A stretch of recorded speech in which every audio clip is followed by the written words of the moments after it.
So just a little bit more about just kind of quick about the way the product works. We film the calibration cube, we film you golf swinging, cycling, whatever. That data, that video, is then sent off to our labs. And we have equipment which allows us to do the manual track DLT stuff. And so we digitize it, we run programs on it that produce the outcome stuff, which I'll talk about and I can show you later if you want. And then we send that data back via the internet. So everything's all sort of in the cloud. You don't have to buy hardware or software or anything like that. As long as you've got an internet connection, you can have access to all this stuff. And your iPads will work fine. We're going to develop phone apps, hopefully, so you can, iPhones and smaller mobile devices as well.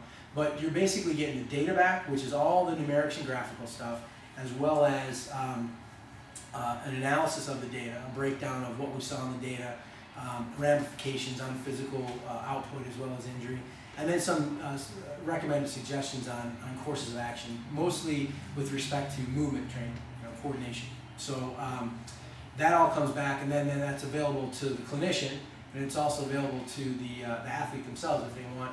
Through the clinician's account, they can have access to all that stuff. So it's kind of cool because they can log on and see all the stuff themselves. And you can kind of control what you want to see. If you don't, got some people you don't want to see for different reasons, that's up to you. But mostly, most people get into it. They kind of like seeing it all. And so that's basically, how the product works. And now, specific to golf though, and I kind of mentioned a little bit, in golf, we look from a performance perspective, we look at kinetic link, or kinetic chain, or kinematic sequence, however you want to define it, segmental summation. We look at lower body stability, or lower body mechanics.